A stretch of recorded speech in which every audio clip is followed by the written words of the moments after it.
ఈ నెల 18వ తారీఖు రోజు జరగబోతున్నటువంటి ఖమ్మం పట్టణంలో ప్రదర్శన, అదేవిధంగా 3 గంటలకి గొప్ప బహిరంగ సభ జరగబోతా ఉంది. 18వ తారీఖు రోజు జరగబోయేటటువంటి మహా ప్రదర్శన బహిరంగ సభ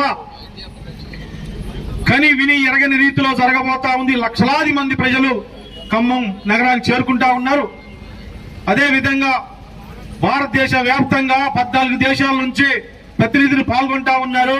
అదేవిధంగా 18 రాష్ట్రాల నుంచి మన పార్టీ శ్రేణులు, సానుభూతి పరులందరూ ఈ కార్యక్రమాన్ని వీక్షించడానికి, జయప్రదం చేయడానికి రాబోతా ఉన్నారు.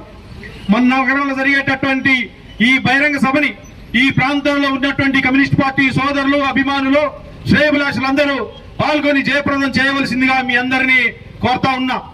అదే కాకుండా 100 సంవత్సరాలు నిండినటువంటి భారత కమ్యూనిస్ట్ పార్టీ ఎన్నో త్యాగాలు చేసి ఎంతో అభివృద్ధి కార్యక్రమాల్లో కూడా ముందడుగు వేస్తా ఉంది. మీ అందరికి తెలవంది కాదు, ఖమ్మం జిల్లాలో ఉన్నటువంటి కమ్యూనిస్ట్ పార్టీ ప్రజాప్రతినిధులు, అదేవిధంగా పువ్వాడ నాగేశ్వరరావు కానివ్వండి, అదేవిధంగా మహమ్మద్ రజబ్ గారు, గిరిప్రసాద్ గారు నిర్మించినటువంటి ఈ ఖమ్మం జిల్లా పార్టీ, అదేవిధంగా రాష్ట్ర పార్టీ కార్యదర్శి కొనూరి సాంబశివరావు గారు ఇలా అసెంబ్లీలో ఒక్కళ్ళున్నా ప్రజల తరఫున పోరాటం చేస్తూ ప్రజా సమస్యలు వెలుగులోకి తీసి ఎన్నో కార్యక్రమాలు చేపడతా ఉన్నారు.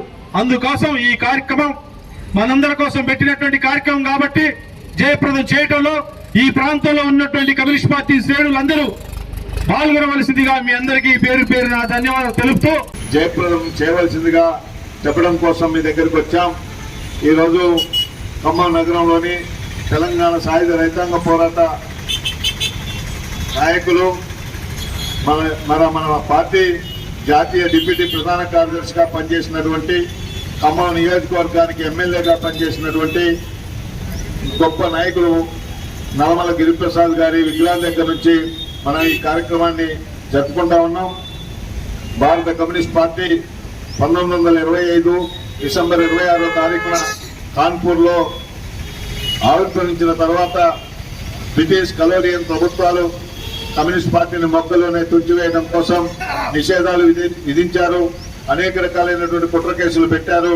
వీటన్నిటినీ ఛేదించి భారతదేశ స్వాతంత్ర ఉద్యమాన్ని వేగవంతం చేసి భారత ప్రజల కోసం, కార్మికుల కోసం కార్మిక సంఘాలు, కూలీల కోసం కూలీ సంఘాలు, అలాగనే రైతు సంఘాలు, విద్యార్థి యువజన సంఘాలను నిర్మించి భారతదేశ వ్యాప్తంగా అనేక రకాలైనటువంటి ఉద్యమాలను నిర్మించి భారతదేశంలో ఒక నూతన ఉత్తేజాన్ని నింపినటువంటి కమ్యూనిస్ట్ పార్టీ ఈ దేశంలో ఉన్నటువంటి రైతుల కోసం తెలంగాణ సాయుధ రైతాంగ పోరాటాన్ని నిర్వహించి దాదాపు 10 లక్షల ఎకరాల భూమిని పంచింది.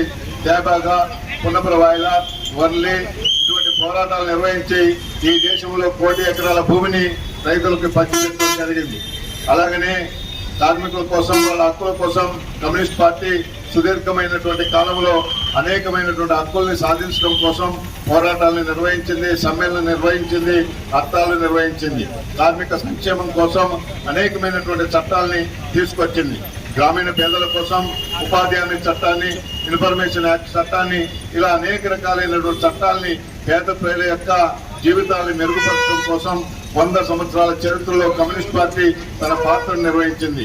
ఇటువంటి భారత కమ్యూనిస్ట్ పార్టీ ఖమ్మం నగరంలో 100 సంవత్సరాల ముగింపు వేడుకల్ని జరుగుతున్నటువంటి సందర్భంగా ఖమ్మం నగరంలో ఉన్నటువంటి ప్రజలందరూ కూడా పార్టీలకు అతీతంగా ఈ యొక్క బహిరంగ సభల్ని జయప్రదం చేయడం కోసం జనవరి 18వ తారీఖు నాడు మధ్యాహ్నం 2 గంటల వరకు అక్కడికి చేరుకోవాల్సిందిగా కోరుతూ నాతో పాటు పాల్గొన్నటువంటి ప్రజలందరికీ ధన్యవాదాలు తెలియజేస్తూ వర్ధిల్లాలి భారత కమ్యూనిస్ట్ పార్టీ, వర్ధిల్లాలి.